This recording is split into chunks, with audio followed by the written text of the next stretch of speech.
আজকে ভিডিওটা করতেছে হচ্ছে এখন আশেপাশে অনেক বেশি বিবাহ হচ্ছে শীতকাল।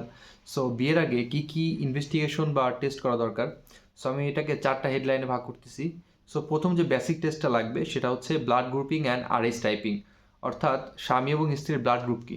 অনেক সময় দেখা যাচ্ছে মায়ের ব্লাড গ্রুপ নেগেটিভ হয়, হাজব্যান্ডের পজিটিভ হয় অর্থাৎ বাবার পজিটিভ হয়।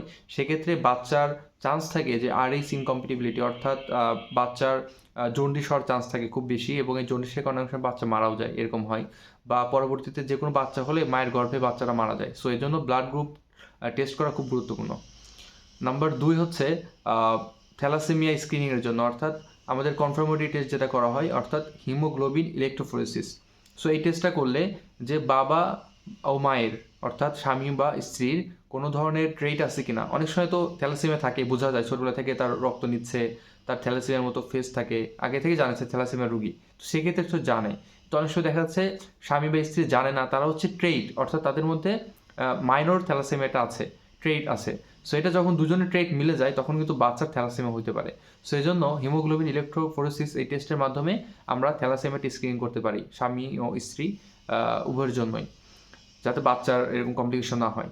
আর 3 নম্বর হচ্ছে বিভিন্ন ধরনের ইনফেকশন স্ক্রিনিং, যে এসটিডি অনেক সময় বলা হয়, যে সেক্সুয়াল ট্রান্সমিটেড ডিজিজ, কিছু রোগ থাকে যেগুলো হচ্ছে মেলামেশার মাধ্যমে স্বামী বা স্ত্রী ছড়াইতে পারে। সো এর মধ্যে আমরা যদি কিছু বলি, যেমন হচ্ছে হেপাটাইটিস, এটি স্ক্রিনিং করা দরকার, অর্থাৎ আমরা যেটা টেস্ট দিই যে এইচবিএস এজি বা এনটিএইচসিভি, এই টেস্টগুলো করা যেতে পারে, অথবা এইচআইভি স্ক্রিনিং করা যেতে পারে, এবং গনোরিয়া, সিফিলিস এই রোগগুলোর কিন্তু স্ক্রিনিং করা যেতে পারে।